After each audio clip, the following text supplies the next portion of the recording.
All right, week 9. That was an amazing affirmation experience that we just had. I'm recording right after that. Wow, deeply grateful for it. I am going to jump right into it. The practice this week, it wasn't a struggle for me to engage when I did it. I didn't do it as much as I wanted to, but I did do it.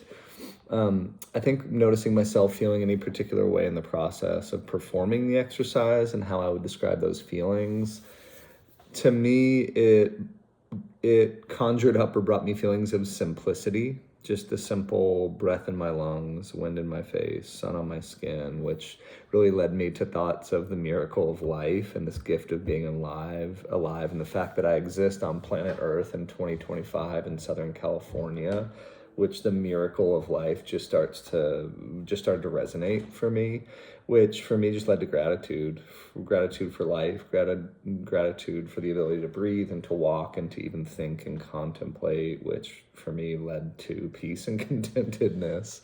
That really replaced any anxiety or worry or fear and feelings of being overwhelmed by the responsibilities that I have to carry out that day.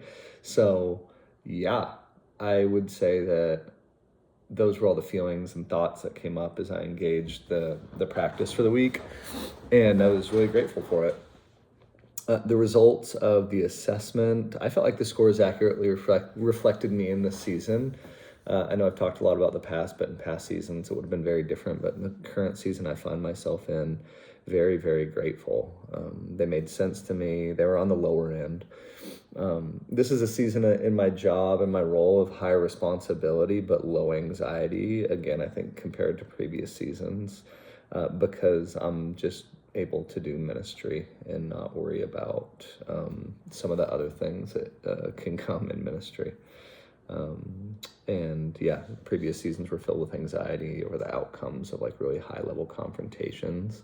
But this season's just getting to do ministry and prep for sermons and meet with people over coffee and walk people through loss and walk people through their own grief or their own hopes, their own dreams. So yeah, that feels great.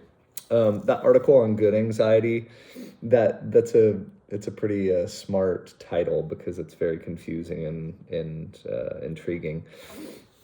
It made a lot of sense to me, and I could see that in my own life, that some of the anxiety that comes up about some future thing, whether it be a sermon I'm having to prep for, or an assignment for a class, or a meeting that I have to lead, or a person that I'm leading that I either want to pour into or have a conversation with, that good anxiety produces something in me, produces an urgency, produces